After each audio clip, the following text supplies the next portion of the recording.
le FC Barcelone se prépare à une double transition majeure, le départ imminent de Robert Lewandowski, qui laisse derrière lui un héritage offensif exceptionnel, et la construction d'un futur défensif solide, avec des jeunes talents comme Ferran Torres et Lucas Beraldo au cœur de la stratégie.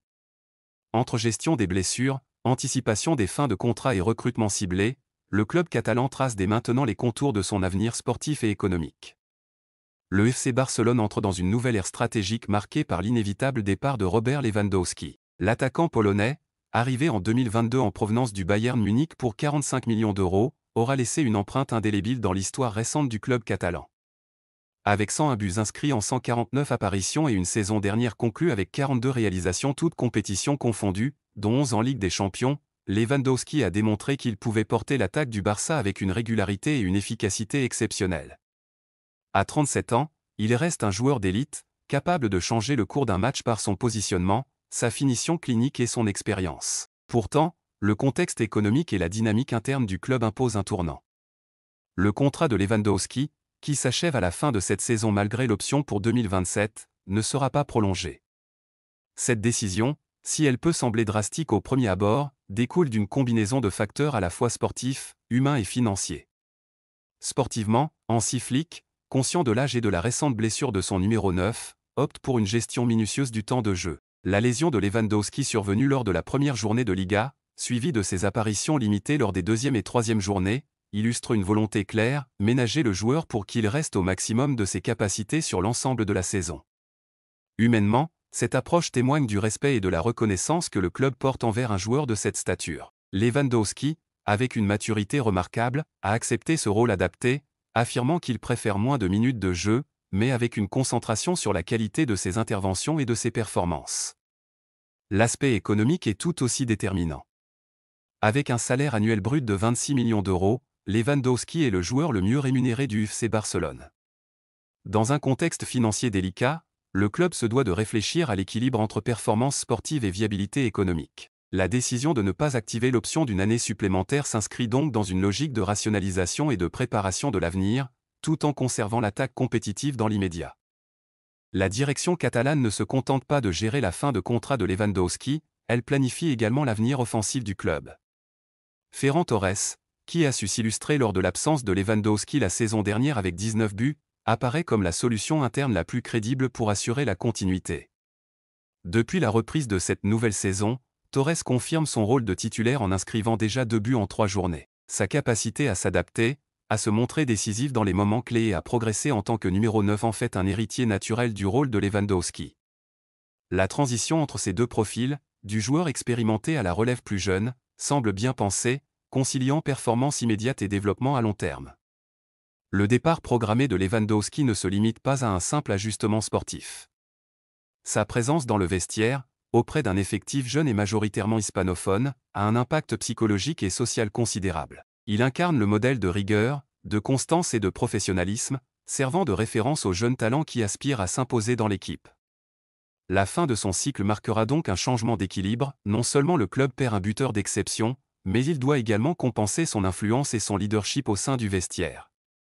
Ferran Torres, tout en assumant la fonction de finalisateur, devra aussi absorber progressivement cet aspect mentoral et inspirant, tout en conservant sa propre identité de joueur. Par ailleurs, le FC Barcelone reste attentif au marché, mais avec prudence.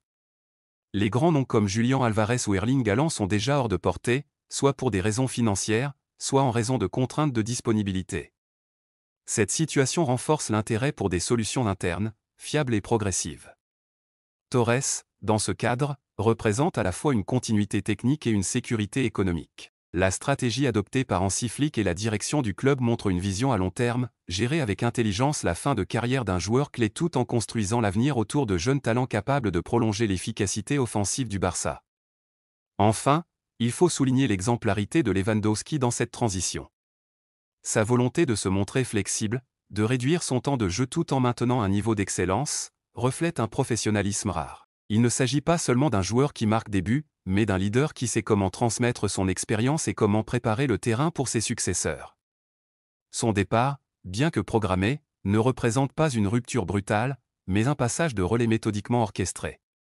Le FC Barcelone, grâce à cette planification et à la progression de Ferran Torres, dispose des moyens pour transformer ce départ en opportunité, alliant continuité sportive, maîtrise financière et développement des talents. En somme, la fin du cycle Lewandowski au Barça symbolise plus qu'un simple transfert ou la fin d'un contrat, elle cristallise la nécessité de concilier respect des joueurs, exigences économiques et vision stratégique à long terme.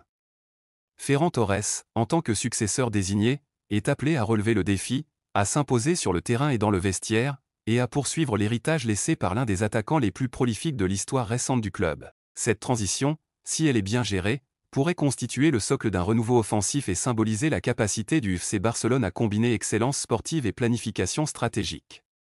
Le FC Barcelone entre déjà dans une phase de réflexion stratégique à long terme, même si le mercato vient tout juste de fermer ses portes. Alors que les Blaugrana ont récemment enregistré l'intégralité de leurs nouvelles recrues, à l'exception notable de Rooney Bargi, le club catalan anticipe déjà les mouvements et besoins pour l'été 2026. Parmi ses préoccupations, le poste de défenseur central est au cœur de toutes les discussions. La blessure de Marc-André ter Stegen, ajoutée au départ d'Inigo Martinez vers Al Nassr, a mis en lumière la nécessité d'avoir une profondeur suffisante et de planifier avec minutie les remplacements et les renforts. Inigo Martinez, libéré par le FC Barcelone à l'amiable, a ainsi ouvert une brèche que Hansi Flick a dû gérer tactiquement. Le Basque, qui sortait d'une saison solide et avait été un leader défensif reconnu, était irremplaçable à court terme, et sa sortie a donc obligé l'entraîneur à réinventer temporairement la charnière centrale. Gérard Martin a ainsi été testé à l'axe gauche lors de la préparation, illustrant la capacité du club à réagir aux situations imprévues, mais aussi soulignant l'urgence de trouver un renfort défensif sur le long terme. Les perspectives à un an renforcent cette nécessité. Eric Garcia et Andreas Christensen, respectivement âgés de 24 et 29 ans, verront leur contrat arriver à échéance. Si Christensen apporte une expérience certaine, son rôle n'est pas celui d'un titulaire indiscutable. Garcia, bien que jeune et talentueux, a déjà été utilisé de manière flexible par Flick, démarrant les 3 premières journées de Liga dans des positions différentes, 2 fois en tant que latéral droit, 1 fois dans l'axe. Cette polyvalence montre certes la capacité du joueur à répondre aux besoins immédiats, mais elle n'éteint pas le besoin de sécuriser un défenseur central pérenne et performant pour les saisons à venir. C'est dans ce contexte que Deco, chargé de la prospection, commence à dresser une liste de candidats potentiels. Les cibles mentionnées incluent des jeunes talents prometteurs mais également des profils plus expérimentés, Gonçalo Inacio du Sporting, Murillo de Nottingham, Luis Benedetti de Palmeiras et Marc Guehi de Crystal Palace.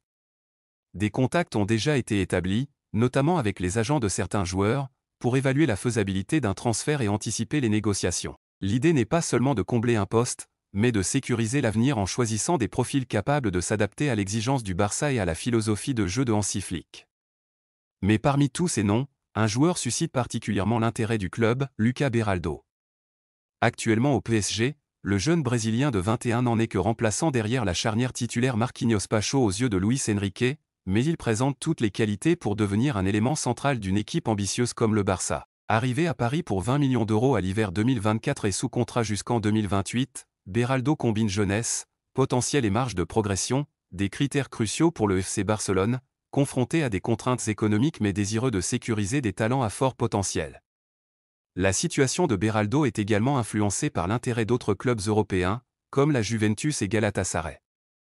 Si, cet été, il n'avait pas l'intention de quitter Paris, le futur pourrait changer en fonction de son temps de jeu et de son rôle au PSG. Pour le FC Barcelone, l'anticipation est essentielle, un contact précoce avec l'entourage du joueur pourrait permettre de préparer une stratégie de recrutement proactive et éviter de se retrouver en concurrence avec d'autres clubs, ce qui augmenterait considérablement le coût et la complexité de l'opération. L'intérêt pour Lucas Beraldo illustre parfaitement la double approche du Barça, sécuriser des solutions internes lorsque c'est possible tout en restant attentif aux opportunités sur le marché. Le profil du jeune Brésilien correspond à l'idée de construire sur le long terme, tout en garantissant une intégration progressive dans un effectif qui doit encore gérer les transitions et les blessures. Sa polyvalence, sa capacité à évoluer aux côtés de joueurs expérimentés et sa jeunesse en font un candidat idéal pour combler un poste clé dans les années à venir. Enfin, cette planification précoce reflète une philosophie globale du club, anticiper plutôt que réagir, surtout dans un contexte économique et sportif exigeant. La situation de Lucas Beraldo montre que le Barça ne se limite pas à des besoins immédiats, mais qu'il cherche à bâtir un projet cohérent où chaque choix de recrutement s'inscrit dans une vision stratégique, prenant en compte le potentiel, l'adaptabilité et la valeur à long terme. La réussite de cette approche dépendra autant de la capacité à convaincre les joueurs comme Beraldo que de la précision dans le timing et dans les négociations, afin que le club puisse rester compétitif tout en maîtrisant ses ressources. En résumé, le FC Barcelone, tout en gérant les départs récents et les blessures, pose dès maintenant les jalons de son avenir défensif. Eric Garcia et Andreas Christensen représenteront bientôt des incertitudes contractuelles, tandis que l'émergence de talents comme Lucas Beraldo pourrait offrir une solution pérenne et stratégique. Loin de se contenter de solutions temporaires, le club catalan prépare ainsi l'été 2026 avec rigueur, détermination et anticipation, en veillant à ce que chaque recrutement serve à la fois le présent et le futur, dans le respect de l'équilibre économique et sportif. En définitive, le FC Barcelone illustre parfaitement l'art de préparer l'avenir tout en respectant son présent. La sortie programmée de Lewandowski et la montée en puissance de Ferran Torres incarnent un passage de relais réfléchi, tandis que la prospection ciblée de Lucas Beraldo montre la volonté du club de sécuriser son avenir défensif. Entre continuité, innovation et anticipation, le Barça trace une trajectoire stratégique ambitieuse, capable de conjuguer performance immédiate et vision à long terme.